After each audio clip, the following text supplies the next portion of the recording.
At panoorin po natin ang pagpapatuloy ng pagdinig.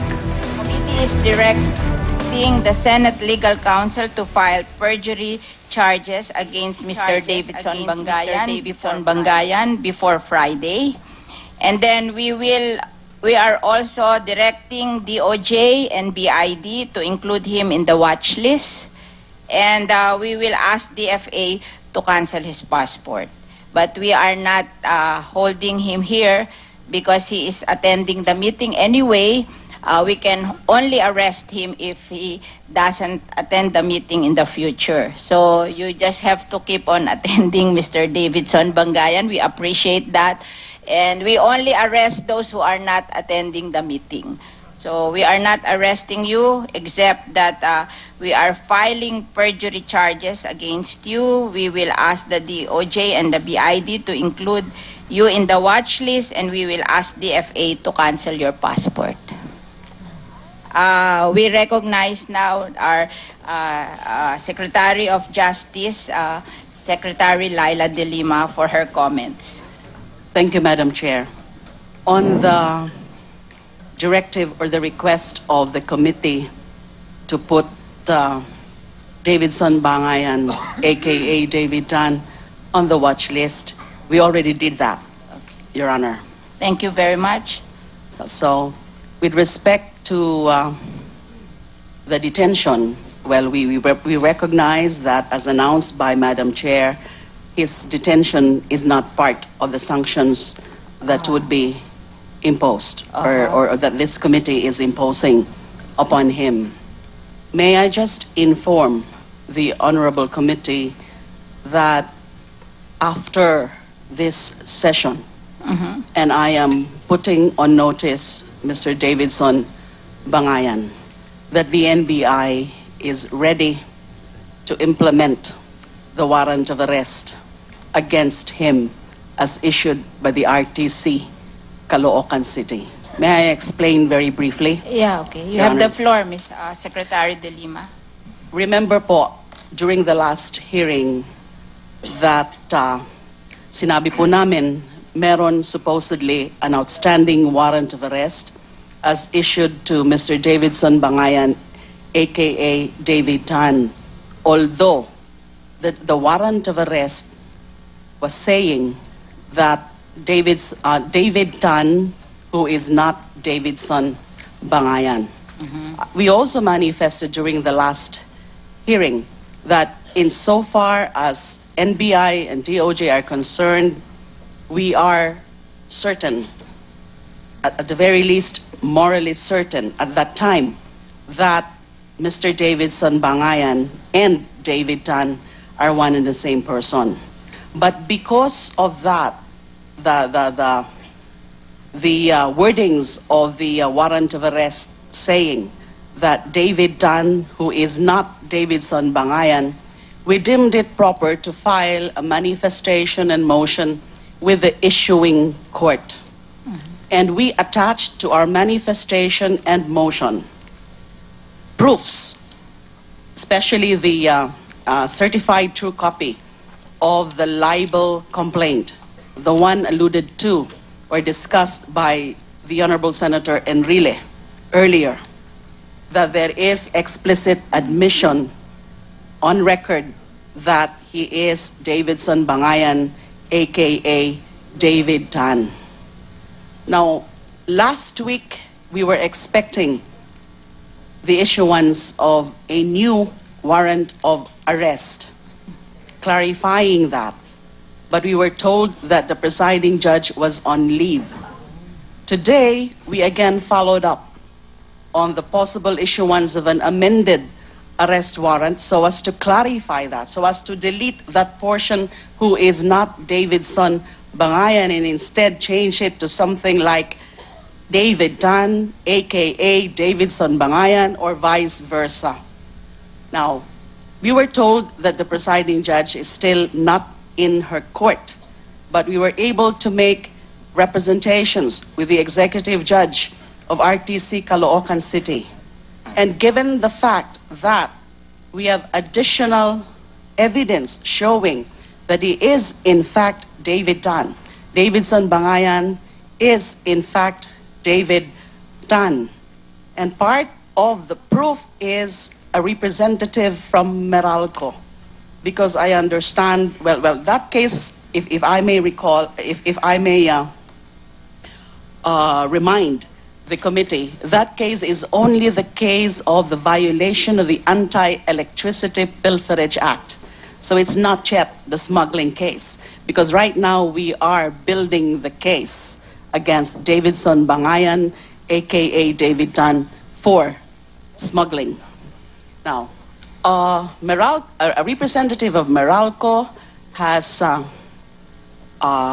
come out and has identified Davidson Bangayan as the David Tan who is one of the 3 accused in that criminal case for violation of the Anti-Electricity Pilferage Act.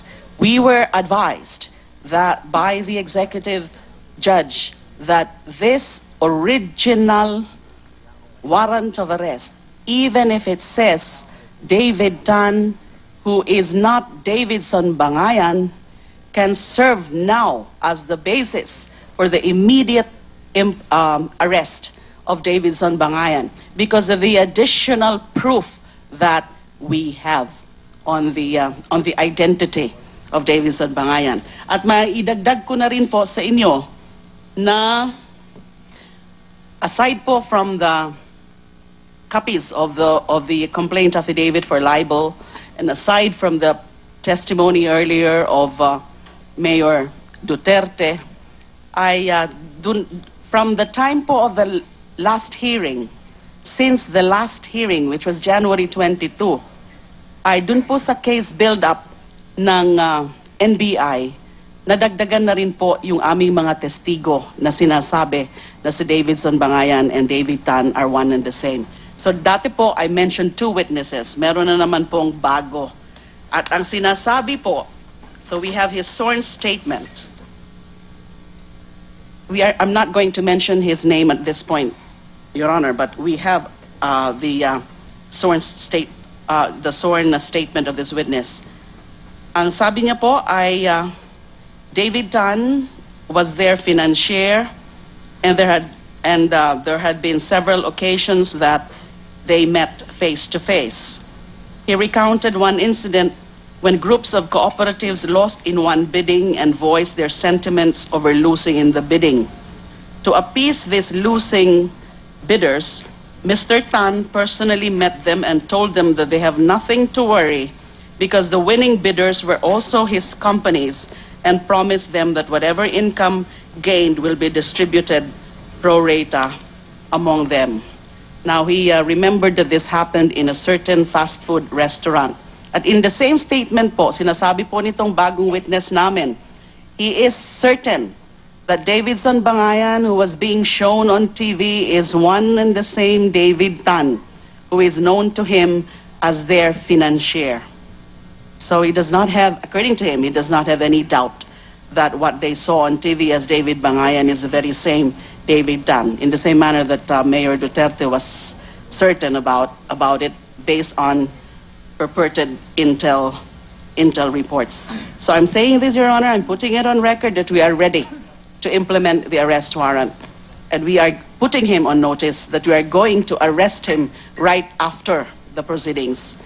We cannot do that right here, Yes. out of courtesy to the committee. But right after this meeting, we will. Thank you. Maraming salamat po, Secretary De Lima. Meron lang po kaming tatanungin kay Mr. Bangayan bago natin lumipat dun sa atin pong mga question of law sa TRO. And Mr. Bangayan, do you know Mr. Julius Mangupag? Yes, Your Honor. Sino po si Julius Mangupag? Kaibigan ko po. Siya ba ay kasosyo mo?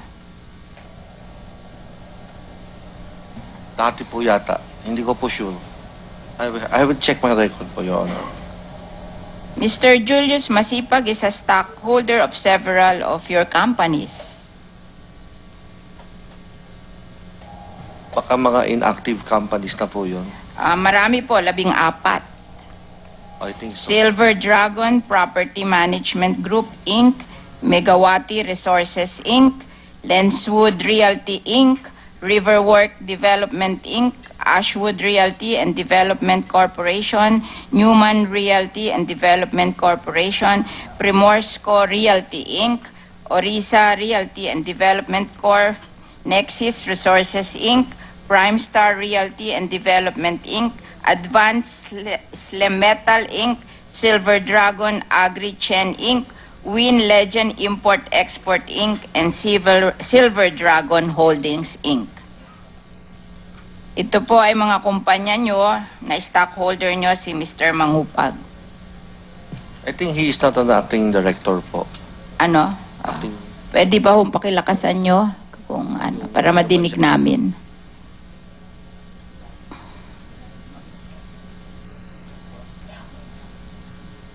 Nominee po. Tama. Nominee? Ano ba ibig sabihin ng nominee? Director nominee po. Sino po nag-nominate sa kanya? Director. Director nominee po. According Ano to ibig my- sabihin po ng director nominee? I nominate him. So, kayo po ang director nyo siya sa kumpanya nyo. So, kilala nyo siya. Yes, Your Honor. Okay. How is he related to Mr. Joseph Mangupag Ngo? Mangupag Ngo. Kapatid po sila. Okay. Ito po kasing si Mr. Joseph Mangupag Ngo ang nag-file ng TRO sa Davao to release yung nahuling smuggled rice sa Davao sa RTC Court sa Davao. So, in effect, nominee nyo yung nag-file ng TRO. Ang question po dito, question of law dito, pwede bang mag-file ng TRO to release the smuggled rice, yung hindi naman consignee nung rice? Wala po siyang personality to file a legal case so that the smuggled rice will be released. Pwede ba ho natin tanungin sa ating Department of Justice kung pwede yon? Hindi po, ang pagkakaalam ko po, a complainant, a petitioner, a plaintiff must have the legal personality to file the case. So kung hindi ka naman talaga yung tunay na sinasabing importer ng mga goods na yan, then pwede pong masabi na you lack the legal personality. As a matter of fact, Your Honor, isa po yan sa mga arguments na rinaise ng OSG dun sa kanilang, if I'm not mistaken, either the answer or the motion for reconsideration na final po nila. So, Miss Secretary De Lima, so masasabi natin na medyo mali yung ginawa ng RTC judge. Paano naman siyang mag-a-act on a TRO na i-final ng hindi naman consignee nung pinag-uusapan na rice, smuggled rice? Isa po yan sa mga grounds sa pag-question ng TRO na Okay. in-issue. But it's very difficult to be publicly and categorically stating a position on that because nasa korte na nga po. Pero yung OSG po representing NFA and BOC has put forth several arguments in asking for the reconsideration of the injunctions issued in these several cases. So ito pong nangyari na ito, masasabi natin na yung Starcraft, may relationship si Mr. Davidson Bangayan at saka si Mr. Santos. Tapos yung isa pong nominee na director ni Mr. David Bangayan na nag-file ng TRO sa RTC judge ng Davao para i-release yung smuggled goods. And hindi naman siya consignee. So parang nakikita nyo na yung pattern na nangyayari dito. And I would like the Department of Justice and the Solicitor General to take note of this kasi parang maikot yata tong kaso to at paikot-ikot. Kami na nga po nalilito na rin sa ikot ng kaso, but they are interrelated. Now we talk of the court injunctions dito sa Davao, Manila, and Batangas. Makikita po natin na nag-court injunction sa Batangas, December 5, 2013, si Judge Entiquio Cotain. Okay, sa Davao naman is si Judge Emmanuel Carpio. Sa Manila naman si Judge Maria Paz R. Reyes. Quezon. At ito po ay in favor ng mga supposed to be rice trader, rice smuggler, and against na dinidirect ang Bureau of Customs to release the goods. Okay. So makikita din natin na there was previously a Supreme Court decision in 1992 na yung Salvador Mison, Commissioner of Customs and Collector of Customs versus the Regional Trial Court of San Fernando, Pampanga, and the trader na nag-rule dito na hindi pwedeng pakialaman ng RTC judges ang mga transaction ng Bureau of Customs, and wala po kaming alam na ruling na superseding this ruling of the Supreme Court. So tatanungin po natin ngayon si DOJ Secretary De Lima kung ano po ang opinion nyo dito. Madam Chair, tama po yun na merong ganyang desisyon ang Supreme Court hinggil sa isang administrative case which was filed against a judge who issued either a TRO or an injunction on a particular matter or shipment that was subject of the seizure proceedings ng BOC.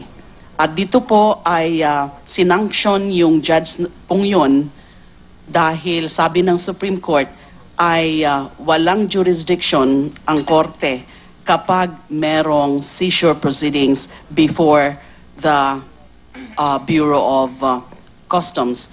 And may I inform po this committee na again this particular argument was raised by the Solicitor General in the answer, and I think even in the motion for reconsideration in the case of Joseph Ngo versus District Collector of the Bureau of Customs Port of Davao. Na dun po sa answer ay naisabi po ng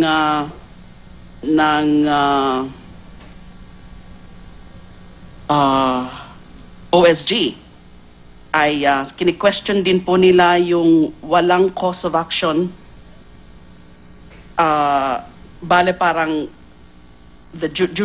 I'm sorry, Your Honor, the jurisdictional issue has in fact been raised in the answer.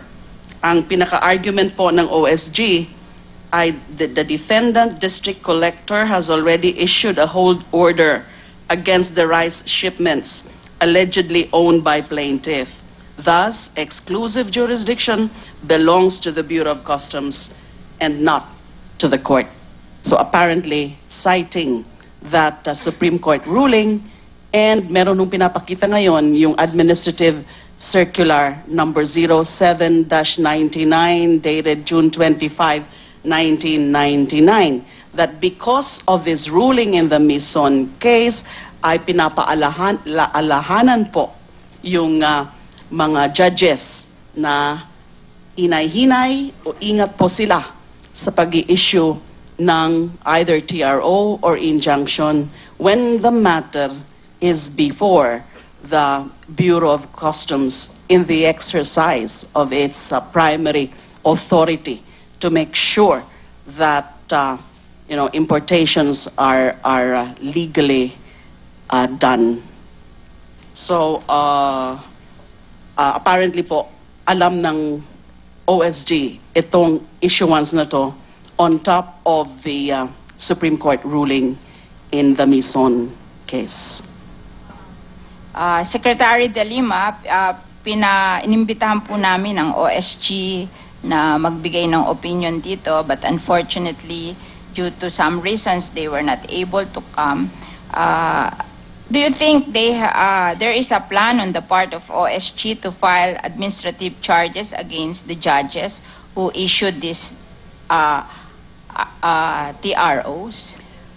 Madam Chair, we're going to discuss that on our scheduled joint meeting this coming Thursday. Meron pong joint meeting ang DOJ legal staff and the OSG para po pag-usapan lahat ito, including also the definitive opinion that this committee is asking from us on the issue of the QR or the quantitative restriction. Mula ho kasi nung last hearing natin, which was just about 2 weeks ago, January 22, unfortunately, hindi po kami nagkaroon ng opportunity. Kami po mismo ni Solicitor General Hardelesa. Although yung mga staff ho namin continue to research, continue to study this matters, not just the injunction cases, but on the issue of the lifting of the QR on rice. So dahil ho, well, we all know that the Solgen had been quite busy sa mga oral arguments sa Supreme Court, and he is currently preoccupied with very pressing matters on the West Philippine issues, and of course the Secretary of Justice is equally quite busy on a myriad of things. So finally nagkaroon na ho kami ng common free time, and that is Thursday this week. Isa po yan sa pag-uusapan namin, the propriety and the desirability of filing administrative cases against the issuing judges. Thank you. Marami pong salamat, Secretary De Lima. So ngayon, hindi kayo pwedeng mag-issue ng definite opinion on this issue against, ano ba masusunod, yung quantitative restrictions on rice o yung WTO liberalization? So you reserve the right to make that opinion next hearing. Yes, Your Honor. I'm going to manifest that we need a little more time to come up with a definitive opinion. We have an opinion already, but it would not be wise or prudent for me to publicly declare. Ang inyo pong napanood ay ang pagpapatuloy ng pagdinig ng Senado kaugnay ng umano'y smuggling ng bigas sa bansa. At nagpasya po ang Senate Committee on Agriculture and Food na sampahan ng reklamong perjury si Davidson Bangayan dahil sa kanya umanong pagsisinungaling. Aarestuhin na rin si Bangayan pagkatapos po ng pagdinig ng Senado. Batay sa testimonya kanina ni Davao City Mayor Rodrigo Duterte, ay siya ring umanong si David Tan na naugnay sa umano'y rice smuggling sa bansa. Nilinaw din ni DOJ Secretary Leila De Lima na nasa watchlist na nila si Bangayan.